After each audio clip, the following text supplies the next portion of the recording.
Elliot was no stranger to the wilderness. He thrived on the solitude of the jungle, where life felt simpler, quieter. Each step into the forest, every breath of the pungent, resinous air brought him closer to an unspoken truth about the world and himself. The jungle was alive in ways that no city could replicate, and Elliot relished the opportunity to be part of its intricate web of existence. This weekend was no different. Equipped with his sturdy boots, a small backpack, and a flashlight, Elliot set out to explore a new trail, one that had been whispered about by fellow hikers but seldom visited. The Holloway path was said to wind through the densest part of the forest, untouched and just another hike, he told himself as he entered the trailhead. The sun's rays piercing through the canopy in golden streaks. The air was thick with the smell of sap and damp earth. But today, the jungle felt different. The suspicion begins as Elliot ventured deeper.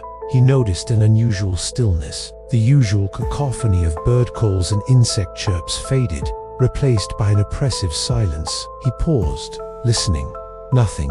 Strange, he muttered, brushing it off. Forests had their moods, he reasoned, just like people. The trail began to narrow, the foliage thickening on either side. Massive roots jutted out of the ground, forcing him to navigate carefully. He loved the challenge of the terrain, the way the jungle demanded his full attention. But something gnawed at the edges of his awareness. Shadows seemed to linger longer than they should, and the scent in the air had shifted. The comforting aroma of resin and wood was tinged with something metallic, almost like rust. The first encounter, Elliot rounded a bend and came across something unexpected. A tree with strange carvings etched into its bark. The symbols weren't random, they had a deliberate, almost ritualistic pattern. He knelt to inspect them, tracing the grooves with his fingers. "What are you?" he murmured, snapping a picture with his phone. As he straightened, he heard it a faint whisper, too soft to make out. He froze, scanning the trees. His flashlight cut through the shadows, revealing only tangled branches and swaying leaves. Then came the sound again, louder this time. "Elliot," he spun around, his heart hammering. The voice had been soft, almost tender, but unmistakably human. "Who's there?" he called out. His voice echoed, swallowed quickly by the dense forest. No response. He took a deep breath, trying to steady himself.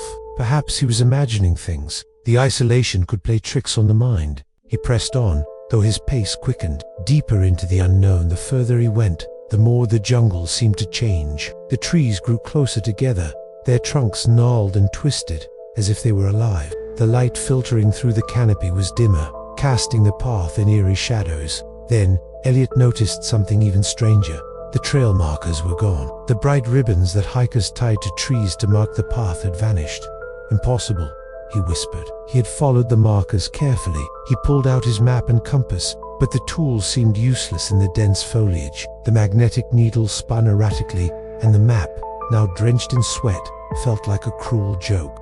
As the sun dipped lower, the jungle's atmosphere shifted entirely. The air grew heavier, suffocating. The metallic scent returned, stronger now, almost coppery. And then, he saw it, the shadow creature ahead. Just beyond the beam of his flashlight, something moved.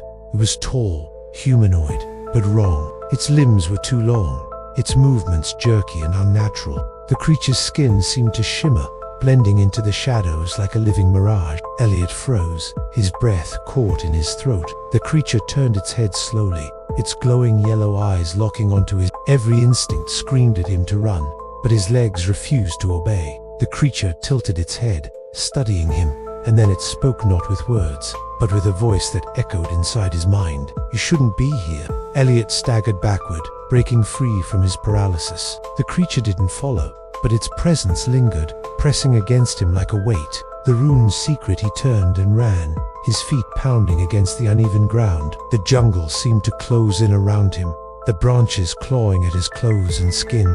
As he stumbled into another clearing, he noticed more of the strange carvings, this time etched into the ground in a circular pattern. At the center of the circle lay a stone altar, covered in moss and streaked with dark stains. The carvings pulsed faintly, their light rhythmic, like a heartbeat. Elliot felt drawn to them, an inexplicable pull that he couldn't resist. Kneeling by the altar, he traced the symbols with his fingers.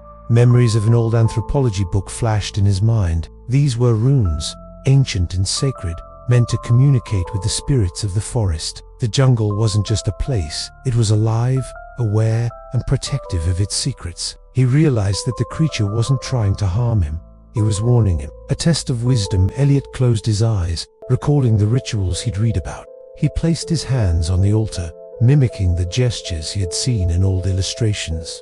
"I mean no harm," he whispered. "I respect this place and seek only to understand." The air around him shifted. The oppressive weight lifted, replaced by a calm, almost serene energy. The jungle seemed to exhale, its whispers soft and soothing. When he opened his eyes, the carvings glowed brighter for a moment before fading. The creature appeared again, but this time it stood at a distance, watching. Elliot felt no fear, only awe. "You've passed," the voice said in his mind. New knowledge about the jungle, the path ahead became clear, illuminated by a soft, otherworldly light. As Elliot walked, he felt the jungle's presence like a heartbeat, pulsing in time with his own. By the time he reached the trailhead, the sun was rising, casting golden light over the trees. The metallic scent was gone, replaced by the familiar aroma of sap and earth. Elliot paused, looking back at the forest. He had entered as a hiker, seeking adventure. He was leaving as a man who had glimpsed something far greater in living mind, ancient and wise, that demanded respect and offered knowledge in return. From that day on, Elliot's hikes were no longer about conquering nature. They were about coexisting with it, listening to its whispers, and walking with reverence through its endless green halls.